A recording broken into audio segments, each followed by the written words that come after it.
Man takallama bikalamid dunya fil masjidi ahbatallahu amalahu arba'ina sanah.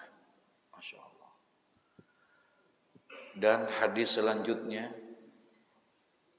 bersabda Nabi kita Muhammad sallallahu alaihi wasallam, kata Nabi, man takallama bikalamid dunya, barang siapa yang berbicara dengan bikalamid dunya, dengan pembicaraan dunia, fil masjidi, di dalam masjid, ahbatallahu amalahu, maka Allah akan menghapus amal-amal kebaikannya arba'ina sanah, selama 40 tahun. Barang siapa yang berbicara di dalam masjid dengan pembicaraan masalah apa? Dunia. Ya. Maka Allah akan hilangkan, Allah akan hapuskan itu amal kebaikan yang telah dilakukan itu arba'ina sanah, 40 tahun, saudara. Jadi satu amal yang sia-sia. Kemarin sudah dijelaskan bahwa yang namanya masjid ini adalah baitun min buyutillah, rumah di antara rumah-rumah Allah. Masjid adalah merupakan baitun kulli mu'minin, rumahnya orang yang beriman. Dilarang kita melakukan kegiatan-kegiatan yang tidak menghormati rumah Allah, termasuk diantaranya pembicaraan duniawi. Dari sisi pembicaraan ini, ada pembicaraan yang sifatnya mubah, omongannya mubah, artinya yang dibolehkan. Ada juga pembicaraan yang diharamkan, yang dilarang. Nah, buat orang-orang yang beriman, ada satu dasar hadis Nabi sallallahu alaihi wasallam, bagi orang yang beriman itu Rasulullah pernah memberikan sebuah arahan. Man kana yu'minu billahi wal yaumil akhir falyakul khairan aw liyasmut. Ini orang yang beriman. Nah, tadi masjid ini adalah tempatnya orang-orang yang apa? Yang beriman. Karena dia adalah merupakan baitun min buyutillah. Jadi orang yang bisa datang ke masjid ini, Rasulullah sallallahu alaihi wasallam mengatakan, iza ra'aitumur rajula, apabila kamu sekalian melihat ada seseorang mulazimal masjidi, apabila kamu melihat ada seseorang yang melazimkan dirinya, membiasakan dirinya suka datang berkunjung ke masjid, fashhadu lahu bil iman, maka saksikanlah bahwa orang itu adalah orang yang beriman. Datang ke masjid ini kalau tidak ada landasan iman, berat, Pak. Betul ya? Berat untuk bisa datang ke masjid kalau bukan karena iman, itu bukan perkara yang mudah. Makanya kita bersyukur, Pak, kalau masih diberikan kekuatan dan kemampuan oleh Allah Subhanahu wa taala untuk tergerak kaki kita untuk menuju kepada masjid. Mudah-mudahan ini menunjukkan tanda bahwa kita orang yang beriman. Karena enggak gampang. Sering saya sampaikan, kita enggak perlu heran kalau ada orang yang rumahnya dekat dengan masjid tapi enggak sampai-sampai. Ya, padahal rumahnya dekat. Mungkin secara jarak paling hanya 2-30 meter mungkin hanya sekedar 50 meter, tapi enggak pernah sampai ke masjid. Sementara ada orang yang memang jaraknya jauh, mungkin 100-200 meter, bahkan sampai ke masjid. Kenapa? Iman. Nah, karena ini tempat orang yang beriman, maka berlakulah sebagaimana berlakunya orang-orang yang beriman. Baik tingkah lakunya, baik pakaiannya, baik omongannya, dan lain sebagainya. Buat orang yang beriman, tidak keluar dari mulutnya kecuali adalah omongan-omongan yang baik. Karena Rasulullah Shallallahu Alaihi Wasallam bersabda, "Man kana yu'minu billahi wal yaumil akhir." Barang siapa yang adalah dia itu beriman kepada Allah, beriman kepada hari akhir, fal iyakul khairan, maka hendaklah dia berbicara yang baik. Ini orang yang beriman. Jadi enggak keluar dari mulutnya kecuali adalah omongan-omongan yang apa? Yang baik. Auliyasmut. Kalau memang tidak bisa keluar dari mulutnya yang baik, lebih baik apa? Diam. Buat orang yang beriman, jangankan omongan-omongan yang haram, jangankan perkataan-perkataan yang dilarang, perkataan yang tidak ada manfaatnya saja, itu tidak terucap dari orang-orang yang beriman. Apalagi di tempat-tempat beribadah seperti masjid. Jangan lagi yang apa namanya ini yang dibolehkan gitu. Orang yang beriman itu perkataan-perkataan, pembicaraan yang tidak ada manfaatnya tidak akan dibicarakan, tidak keluar dari mulutnya. Karena memang sudah dipesan oleh Rasulullah. Apalagi kalau dia bicarakannya di masjid. Karena bukan tempatnya. Bukan nggak boleh ngomongin dunia. Ya. Larangan di sini tertawa, terbahak-bahak di masjid.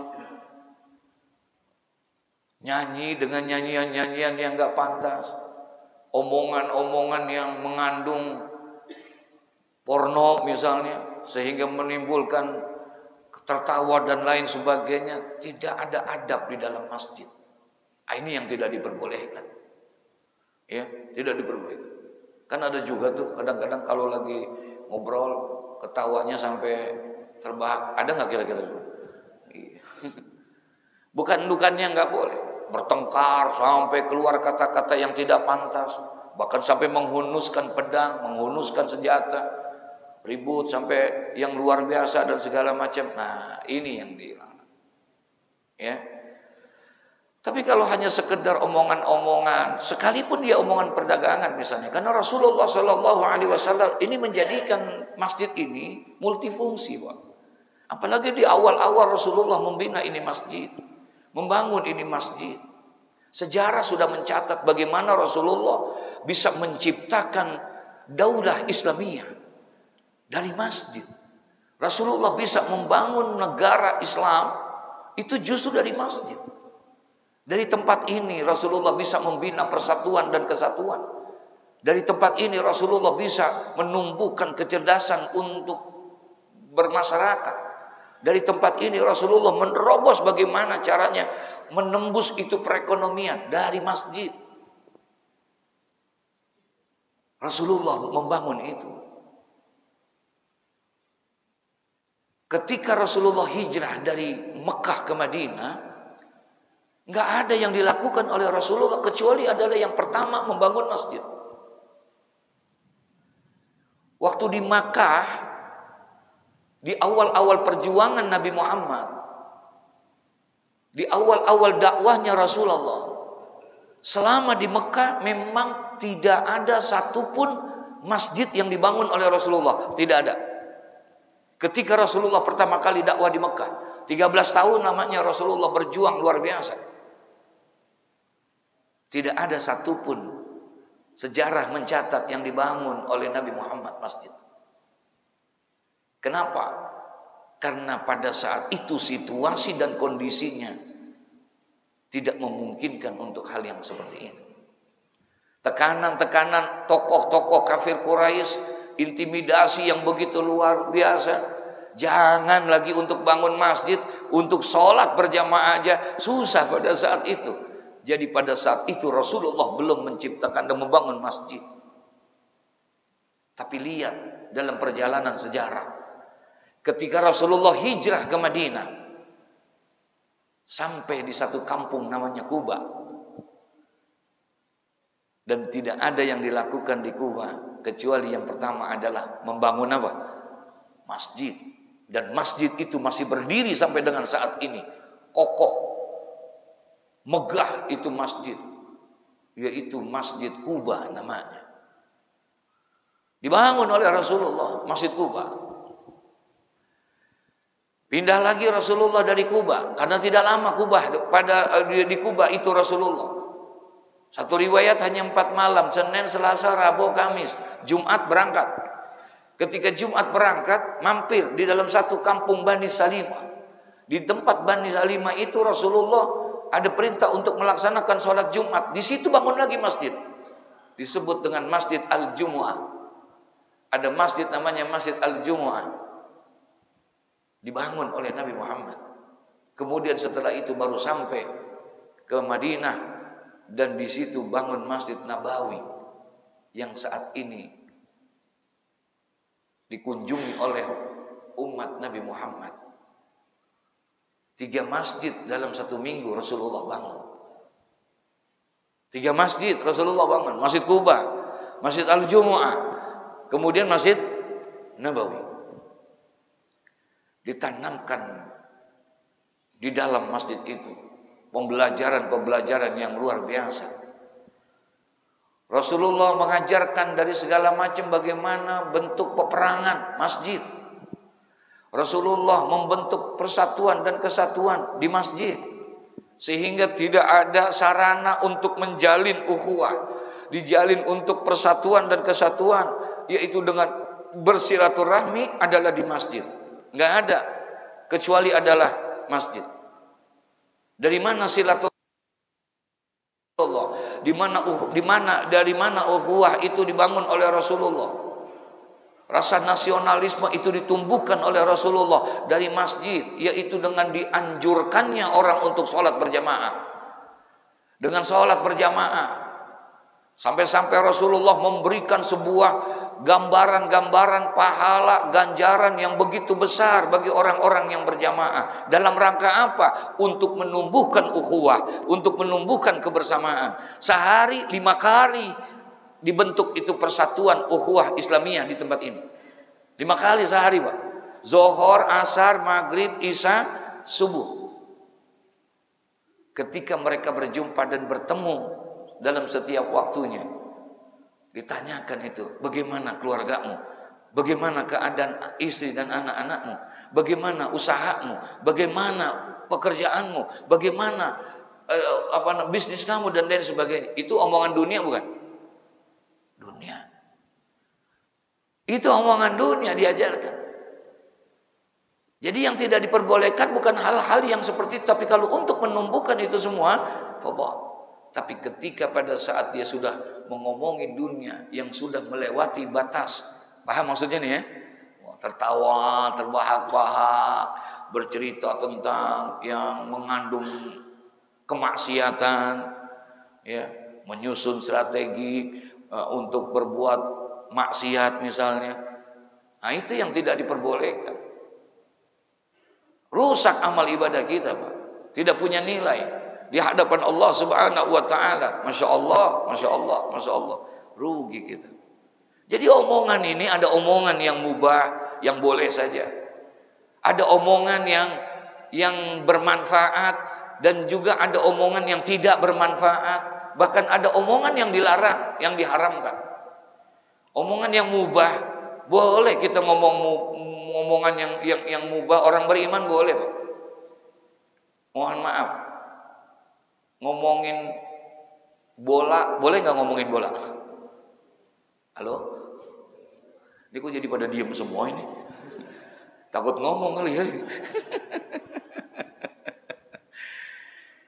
Ngomongin bola ini itu, kira-kira dosa apa enggak? Hah?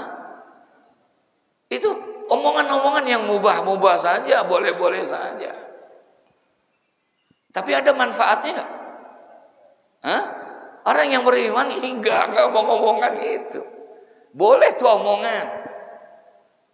Nggak dilarang ngomong yang seperti itu, tapi nilai manfaatnya kurang.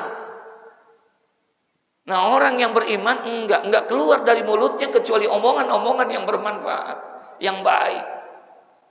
Keluar dari mulutnya ini zikir kepada Allah, tasbih, tahmid, tahlil, takbir. Jadi lisanun zakirun, lisan yang berzikir kepada Allah. Yang keluar adalah omongan-omongan yang bermanfaat. Yang ketiga, ada omongan yang dilarang, yang haram. Tadi ada omongan yang boleh, mubah. Ada omongan yang bermanfaat. Ada juga omongan yang tidak bermanfaat. Kemudian ada omongan yang dilarang. Haram hukumnya Pak kita ngomong. Apa itu? Ghibah. Apa itu? Dusta. Apa itu? Fitnah. Apa itu? Namimah. Ini omongan-omongan, perkataan, ucapan yang dilarang oleh agama. Bohong. Haram hukumnya itu. Ngomongin orang. Haram. Kita pernah bohong nggak? Halo? Ini diemnya juga bohong kali ini. Kita pernah bohong? Kalau ngomongin orang enggak kali ya?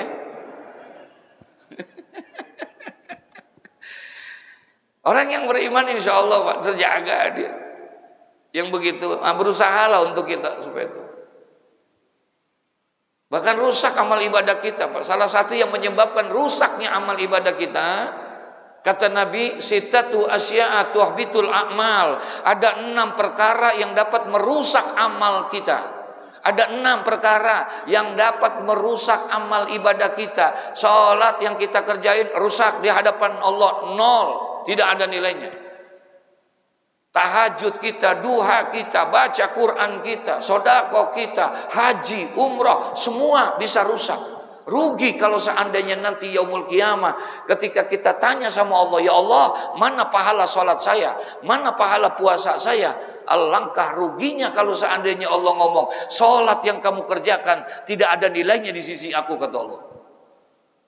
Puasa yang kamu kerjakan, umrah yang kamu lakukan tidak ada nilainya di hadapan aku. Kenapa? Rusak ibadahmu. Kamu hanya bisa beribadah, tapi kamu tidak bisa menjaga ibadah kamu. Ibadahnya bisa kita kerjain, tapi kita tidak mampu memelihara dan menjaga amal ibadah kita. Rusak amal ibadah kita. Siapa yang merusak amal ibadah kita? Siapa yang merusak amal ibadah kita? Istri kita, suami kita? Bukan. Anak kita? Bukan. Tetangga kita? Bukan. Yang merusak amal ibadah kita adalah diri kita sendiri, kata Nabi Muhammad. Ada 6 kata Nabi Muhammad yang dapat merusak amal ibadah kamu. Dan salah satu di antaranya, justru yang pertama ditulis dan diucapkan oleh Nabi, yang pertama yang merusak amal ibadahmu adalah al-istighalu bi uyubil khalqi. Orang yang terlalu sibuk menceritakan aib orang lain. Orang yang terlalu sibuk menceritakan kejelekan orang lain. Justru itu yang pertama yang merusak amal ibadah kita, saudara. Nih, lisan. Pantas katanya di sana dikatakan salamatul insan fi hibzil lisan. Selamatnya manusia adalah dengan menjaga apa? Lisan. Ma khalaqallahu fil insan afdalu minal lisan. Tidak ada yang diciptakan oleh Allah di dalam diri manusia. Tidak ada yang diciptakan di dalam diri manusia oleh Allah afdalu minal lisan, yang lebih afdal daripada lisan. Enggak ada, saudara. Tidak ada yang Allah ciptakan dalam tubuh manusia, dalam diri manusia, yang lebih utama daripada apa? Lisan. Yadkhulunal jannah wa yadkhulunan nar. Lisan bisa menyebabkan orang masuk ke dalam surga, tapi lisan juga bisa menjerumuskan orang masuk ke dalam apa? Ya Allah, ini.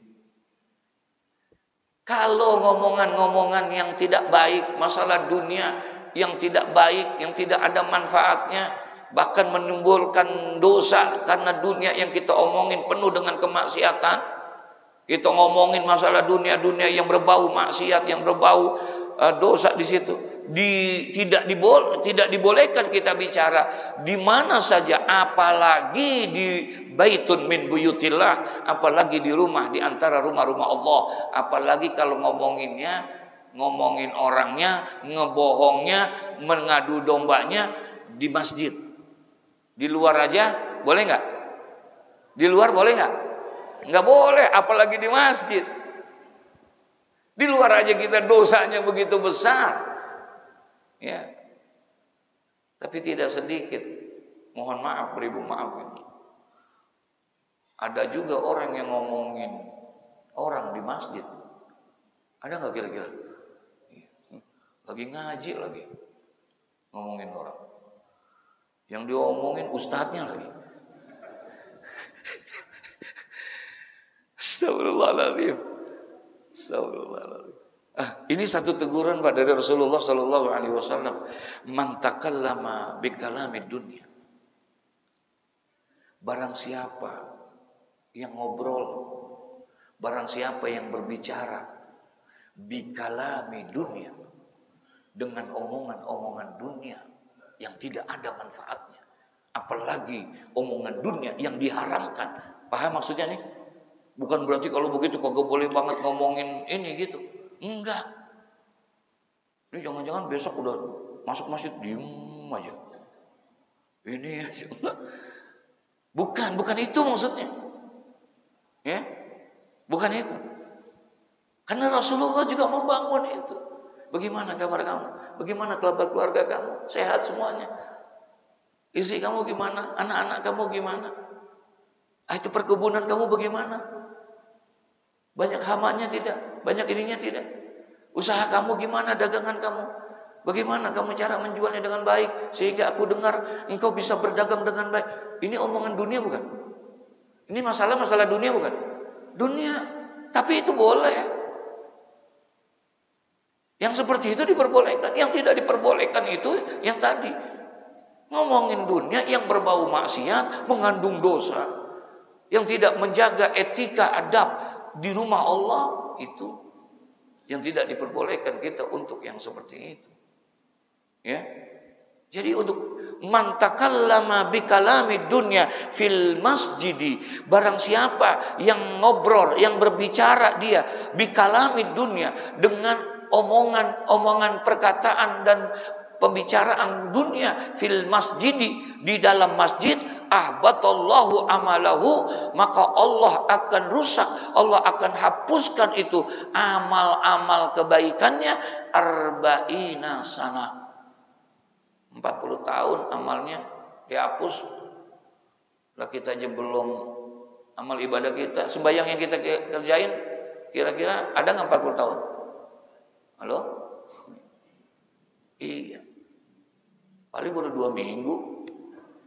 Yang rada beneran sembayangnya. Iya, kita harus ngelihat begitu Pak ke dalam diri kita. Ya. Apa yang kita mau banggain amal ibadah kita? Kita dikit-dikit mau banggain mulu. Ibadah kita mau banggain bener ini. Ibadah kita. Lu enggak inget dulu? Enggak inget no dulu maksiat yang lu kerjain. Lu enggak inget no perbuatan maksiat yang lu iniin. Sekarang baru 2 minggu ibadah udah kayak wali. Udah kayak ini. Jangan jauhin tuh sifat-sifat yang begitu. Justru kita minta kepada Allah pada diri kita fi aini saghira. Allah jadikan diri kita, memandang diri kita dengan pandangan yang rendah. Kita memandang diri kita dengan pandangan yang apa? Tapi wa fi ainin nas kabira. Tapi kita minta sama Allah biar orang lain memandang kita tapi besar. Orang lain mandang kita besar. Artinya orang lain menghormati kita, memuliakan kita. Karena kemuliaan kita, karena ini orang lain. Tapi tidak boleh buat diri kita. Kita minta sama Allah memandang diri kita adalah orang yang apa? Rendah. Kalau mandang orang, kita lebih rendah dibandingkan mereka semua. orang lain adalah lebih baik dari kita. Di situ Pak yang kita diharuskan. Siapapun orang itu, dia lebih baik dari kita. Begitu yang diajarkan. Makanya Syekh Abdul Qadir Jilani, beliau menuntun, sekalipun engkau lihat anak kecil, bahwa dia lebih baik dari kamu. Anak kecil, kan biasanya malah justru anak kecil malah kita lecehkan, kita remehin. Betul ya? Nggak boleh banget di depan, nggak boleh banget ini. Lu anak bawang di belakang lu. Begitu gitu. Padahal kata Syekh Abdul Qadir Jilani, kalau kamu melihat itu, lihatlah bahwa dia lebih baik dari kita. Dari mana kita bisa mengatakan bahwa anak kecil itu adalah lebih baik dari kita? Iya, dia memang badannya kecil. Dia memang umurnya jauh lebih muda dibandingkan kita. Tapi ketahuilah bahwa dosa yang dilakukan oleh anak kecil itu jauh lebih sedikit dibandingkan dengan dosa yang kita kerjakan. Dia masih kecil soalnya, dia masih muda, berarti usianya lebih jauh daripada kita, berarti dosanya lebih sedikit dibandingkan kita. Karena dosanya dia lebih dikit dari kita, tidak diragukan lagi bahwa dia adalah lebih baik dari kita. Begitu ngelihatnya. Tapi kalau kita ngelihat orang yang lebih tua dari kita, yang lebih besar dari kita, pun juga dianjurkan bahwa dia juga lebih baik dari kita. Dari mana kita lihat tuh orang tua? Wah, udah yakin gua, dia pasti lebih baik dari gua. Kenapa? Dia udah tua. Umurnya lebih besar banyak dari kita. Berarti amal ibadahnya lebih banyak dibandingkan kita. Karena amal ibadahnya lebih banyak dibandingkan kita, berarti dia lebih baik dari kita. Jadi selalu memandang begitu. Ini kita selalu memandang terbalik. Selalu memandang orang lain kecil, kita besar. Ya? Orang lain kecil daripada kita. Sombong, timbul anania, timbul takabur, menganggap kita orang yang paling hebat dan lain sebagainya. Jangan. Bukan tidak boleh kita berbicara dalam dunia, tapi konteksnya yang harus kita pahami. Ya. Konteksnya yang perlu kita pahami.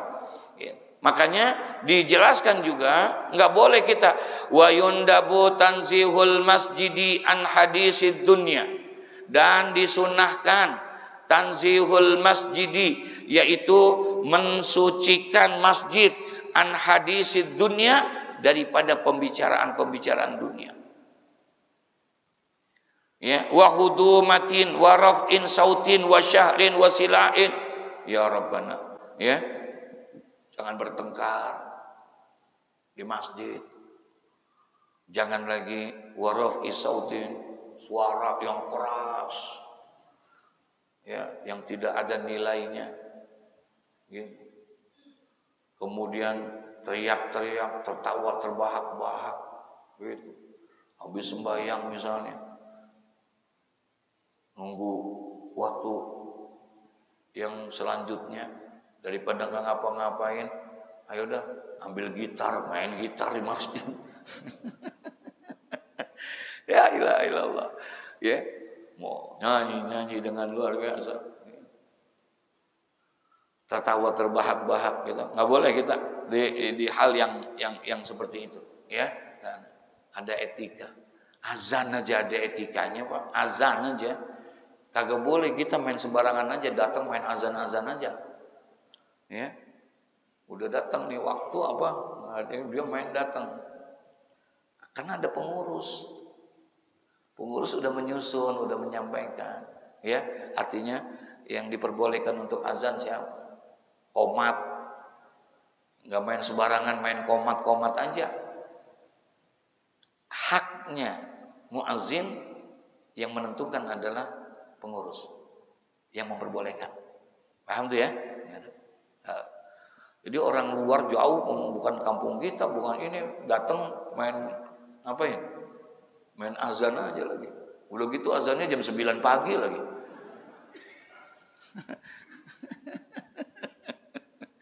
Ada orang azan jam 9 pagi. Kira-kira ramai enggak? Ramai enggak? Gempar. Viral langsung. Itu semua pada datang tuh. RW datang, RT datang semua. Iya, datang tuh semuanya. Siapa tuh yang azan? Gila banget jam segini azan. Iya. Kata kebetulan yang azan aki-aki lagi. Iya tuh kata aki-aki. Lah, yang gila siapa? Saya apa Anda? Iya lu gila, masa jam segini lu azan? Azan apaan? Tadi saya azan subuh nggak ada yang datang. Lah sekarang saya azan begini baru pada datang. Begitu kata dia. Ya. Azan ada adabnya. Hujjatul Islam Abu Hamid Al-Ghazali gambarin itu. Siapa yang berhak azan?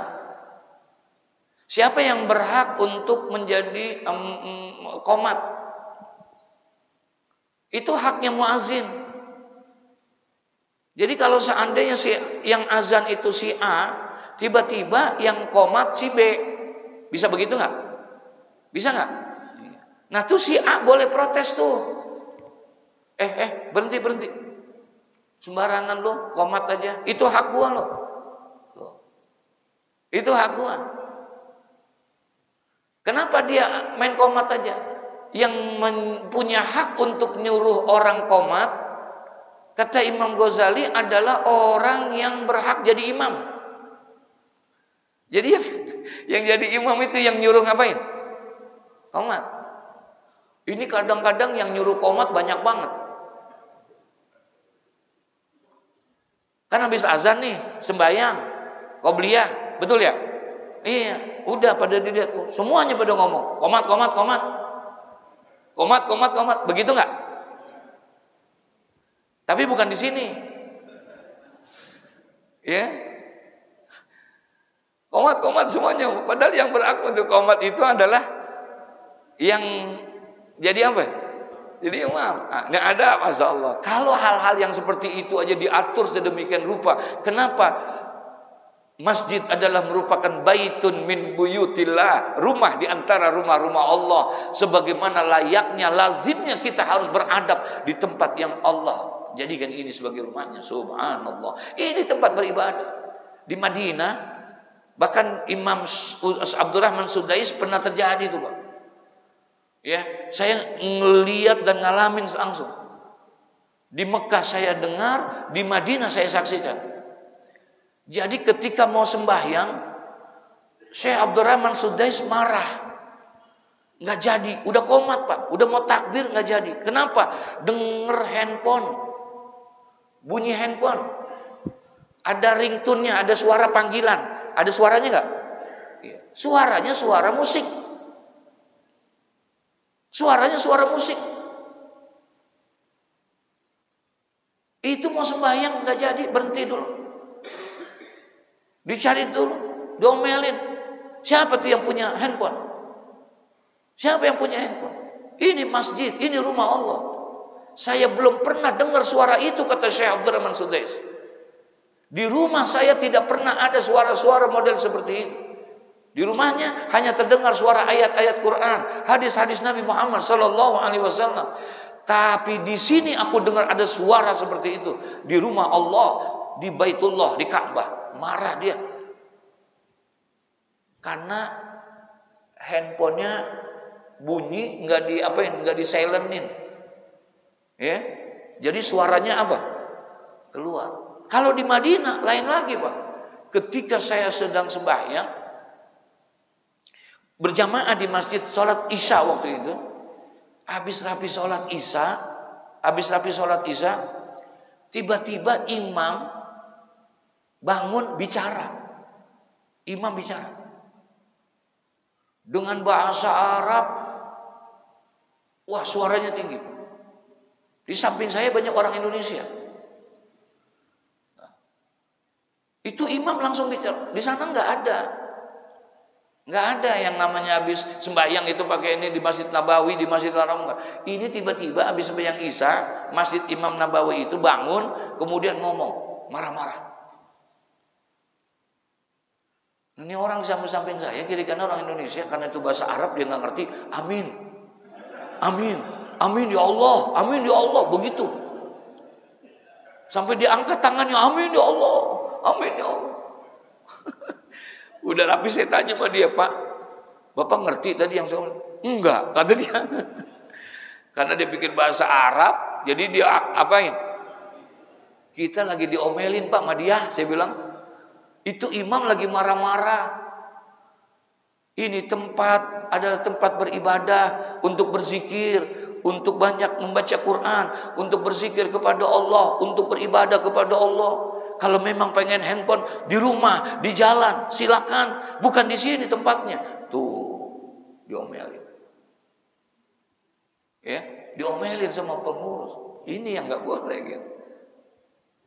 Bukannya yang lain nggak boleh, tetap boleh. Mau mengatur bagaimana supaya masjid lebih baik, itu kan urusan dunia. Supaya bisa menjadi tempat yang sarana yang baik dan lain sebagainya. Ya, jadi bukan berarti berbicara dunia ini semua itu dipukul rata, nggak boleh, bukan. Paham ya? Yang nggak diperbolehkan itu adalah omongan dunia yang mengarah kepada kemaksiatan dan lain sebagainya. Masya Allah. Wa qala Rasulullah sallallahu alaihi wasallam dan selanjutnya bersabda Nabi sallallahu alaihi wasallam, innal malaikata yataqarrahuna minal mutakallimina fil masjidi bikalamil lagwi wal juri. Masya Allah. Dan bersabda Nabi sallallahu alaihi wasallam, kata Nabi Muhammad, innal malaikata, sesungguhnya para malaikat, yatakarrahuna, mereka semua membenci, minal mutakallimina fil masjidi, sesungguhnya para malaikat itu yatakarrahuna minal mutakallimina fil masjid, semua para malaikat membenci kepada orang-orang yang bercakap-cakap, yang ngobrol di dalam masjid bikalami lagwi, yaitu dengan omongan yang sia-sia, omongan yang tidak ada manfaatnya, bukan omongan yang diharamkan, bukan, tapi omongan yang tidak ada apanya, manfaatnya. Kalau bicara boleh, mungkin boleh. Kalau bicara boleh itu omongan boleh.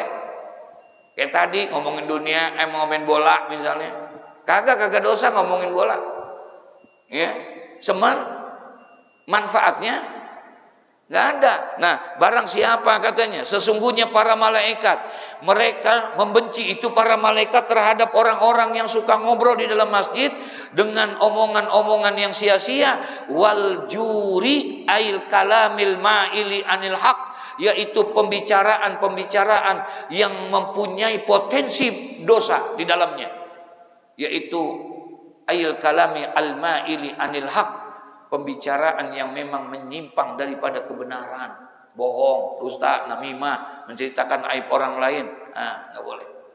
Ya, itu yang dilarang. Untuk ini para malaikat marah tuh, mereka membenci kepada orang-orang yang suka seperti itu. Wa qala Rasulullah sallallahu alaihi wasallam, syarrul biqa aswaquha wa khairul biqa masajiduha. Kata Nabi, syarrul biqa, sejelek-jeleknya tempat yang ada di muka bumi ini, ai biqail buldan, ya ini tempat tanah, sejelek-jeleknya tempat lokasi yang paling baik, yang paling jelek itu apa? Yakni aswaquha, pasar. Itulah tempat yang paling jelek, ya, pasar. Kenapa? Yaqa'u fiha minal ghasi wal imanil kazibah. Karena praktek-praktek yang ada di pasar itu bukan hanya yang baik doang. Yang jelek ada enggak? Yang jahat ada enggak? Iya. Pedagang yang bohong, pedagang yang curang dalam timbangannya, ya, berkumpul di tempat ini. Belum lagi orang yang datang dengan membuka aurat dan lain sebagainya. Makanya ketika Nabi ditanya tempat apa yang paling jelek yang ada di muka bumi ini, beliau menjawab aswaquha, tempat yang paling jelek itu adalah apa? Tapi wa khairul biqa masajiduha, sebaik-baiknya tempat yang ada di muka bumi ini adalah apa? Masjid. Tempat yang paling ini adalah masjid. Ini Pak, ini tempat yang paling terbaik. Kalau bicara megah, mungkin lebih megah Pondok Indah Mall, betul ya? Kalau bicara cakep, mungkin lebih cakep Gandaria City sama masjid kita. Tapi dari sisi pandangan Allah, ini yang paling tempat yang paling terbaik. Jangan lagi sholatnya, jangan lagi baca Qur'annya, jangan lagi kita berzikirnya. Duduk seperti ini saja di dalam masjid mendapatkan rahmat dari Allah Subhanahu wa taala. Jangan lagi, kalau sembahyang dapat rahmat, pantas nggak? Kalau baca Quran dapat rahmat, pantas nggak? Ini duduk, udah gitu senderan lagi. Ya, itu dapat. Makanya di depan itu ada tulisan. Ya, masuk ke dalam masjid ada doa yang harus baca kita. Allahumma sholli ala Sayyidina Muhammad wa ala ali Sayyidina Muhammad. Allahumma ghfir li zunubi waftahli abwaba rahmatika. Minta sama Allah dengan bersalawat kepada Nabi Muhammad. Allahumma ghfir li zunubi, ya Allah ampuni dosaku. Waftahli abwaba rahmatika, bukakan pintu rahmat nih, rahmat karena di sini. Maka minta dibukain pintu-pintu rahmat. Lagi hari Jumat. Sayyidul Ayyam. Ini Masya Allah tempat ini luar biasa udah nilainya. Ntar nih, bentar lagi para malaikat nih akan ini di depan-depan pintu-pintu itu. Untuk ngapain? Untuk mengabsen orang-orang yang datang untuk melaksanakan sholat Jumat. Siapa yang pertama? Diabsenin tuh. Siapa yang dahuluan? Si A, si B, si C, dari si pintu sana, dari sana. Nanti absen itu ditutup, selesai, nggak ditulis lagi. Kapan? Ketika khotib sudah naik mimbar. Ketika khotib naik mimbar, udah malaikat tidak lagi mencatat dengan catatan absen rahmatnya Allah Subhanahu wa taala. Artinya orang yang datang setelah khotib naik mimbar, itu masuk absen nggak? Masuk absen nggak? Nggak masuk. Kita pernah datang bukan khotib naik mimbar. Khotib kedua udah mau habis baru sampai kita. Ya, astagfirullahalazim. Nongkrong dulu di luar, ngerokok dulu lagi. Ini dulu, la haula wala quwata illa billah. Nah, jangan kita. Jadi kata Nabi sallallahu alaihi wasallam, seperti itu. Tempat sebaik-baiknya tempat adalah wa qala Rasulullah sallallahu alaihi wasallam, "Iza dakhala ahadukumul masjida fala yajlis hatta yusalli rak'ataini." Kata Nabi Muhammad, qala Rasulullah sallallahu alaihi wasallam, "Iza dakhala ahadukum al masjid." Apabila salah seorang di antara kamu masuk ke dalam masjid, datang ke dalam masjid, fala yajlis, maka janganlah dia duduk hatta yusalli rak'ataini, sebelum dia melaksanakan salat 2 rakaat. Namanya salat apa? Namanya salat tahiyatul masjid. Ya. Kata Nabi, iza dakhala ahadukumul masjidi, apabila salah seorang di antara kalian masuk ke dalam masjid, fala yajlis, maka jangan duduk di masjid itu hatta yusalliya rak'ataini, sampai dia sembahyang dulu 2 rakaat, yakni salat tahiyatul masjid. Ya.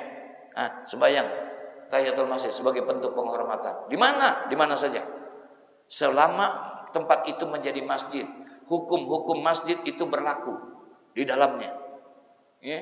Makanya sebagian ulama ada yang berpendapat tidak bisa tahiyatul masjid di musola. Di musola, ya, itu tidak ada yang namanya tahiyatul musola. Ya, tahiyatul masjid nggak ada.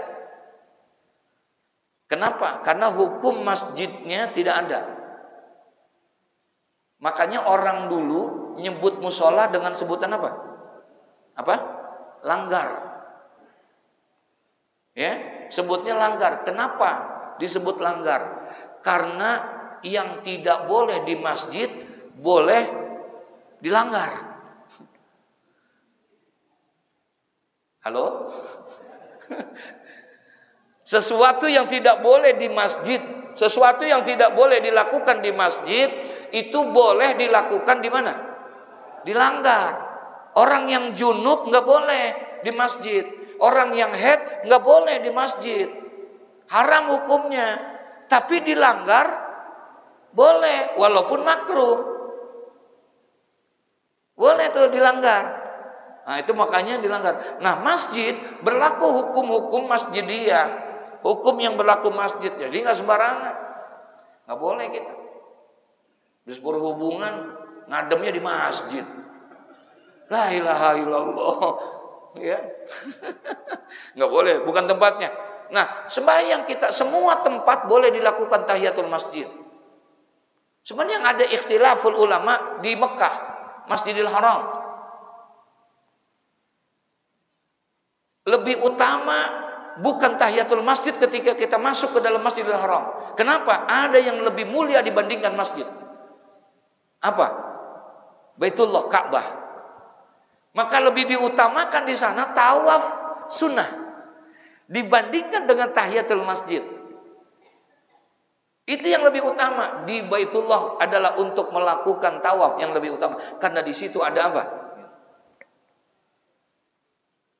Itu digambarkan oleh para ulama. Bahkan Nabi Muhammad SAW, mohon maaf, ya, Rasulullah andai kata beliau junub, andai kata lagi junub, duduk di masjid masih boleh. Khususiyah buat Rasulullah. Kenapa? Karena Rasulullah lebih mulia dibandingkan masjid. Paham maksudnya nih? Masih dibolehin tuh. Dibandingkan dengan masjid, Rasulullah.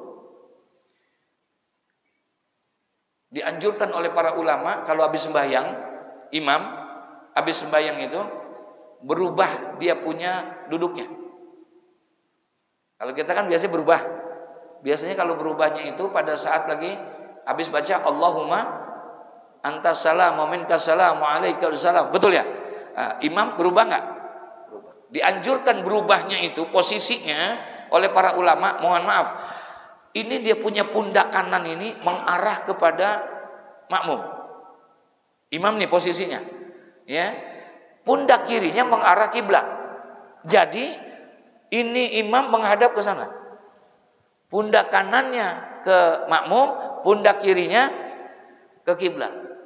Berubahnya seperti itu. Di mana? Di mana saja. Di seluruh masjid, di seluruh tempat imam harus begitu. Tapi katanya kecuali di Masjid Nabawi. Kecuali di Masjid Nabawi, di semua masjid, di semua musola berubah imam.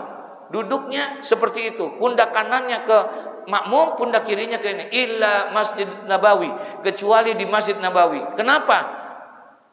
Karena kalau dia berhadap seperti ini, berarti dia membelakangi makam Rasulullah. Karena makam Rasulullahnya ada di situ. Jadi kalau dia berhadap begini, berarti dia membelakangi Rasulullah Sallallahu Alaihi Wasallam. Ya.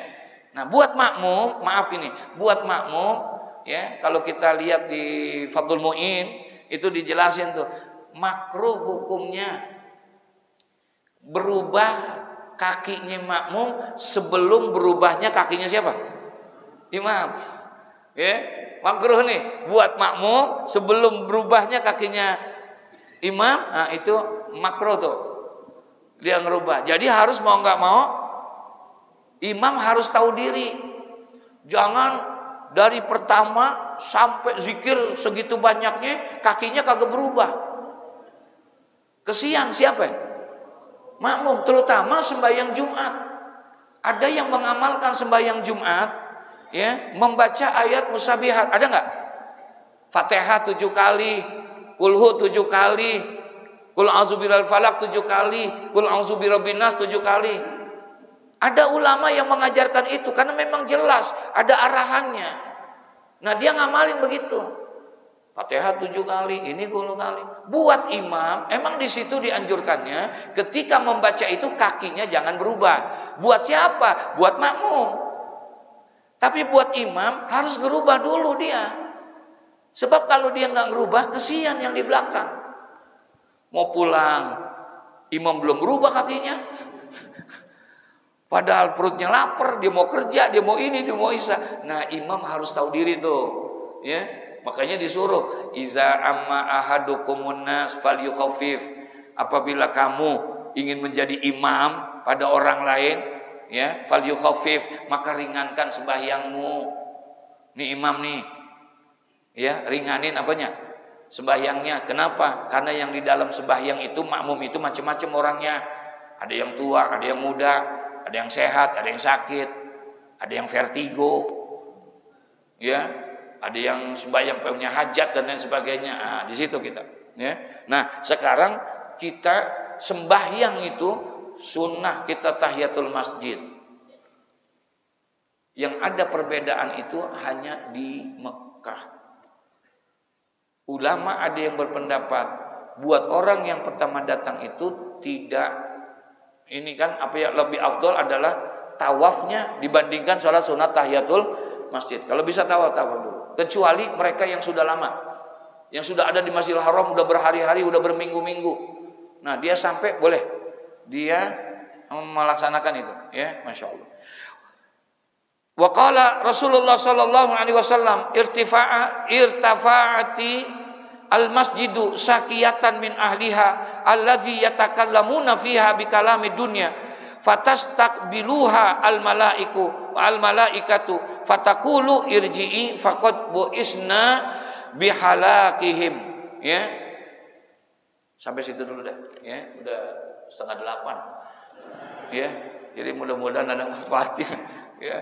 Jadi itu kita jadikan ini yang mesti ditanamkan dalam diri kita, harus masuk di dalam kita ini. Ini tempat yang terbaik dan ini adalah baitun min buyutillah, rumah di antara rumah Allah. Inna buyutallahi fil ardi al masajid, kata Nabi. Sesungguhnya rumah Allah yang ada di muka bumi ini adalah masjid. Nah, kita jadikan ini tempat layaknya rumah Allah. Jangan digunakan perbuatan maksiat yang mengandung maksiat, mengandung dosa, yang sia-sia di tempat yang dimuliakan seperti ini, ya. Nah, itu yang perlu kita tanamkan, dan baik dari sisi perkataan, dari sisi perbuatan, tingkah laku dan lain sebagainya, gitu, ya. Al-Fatihah.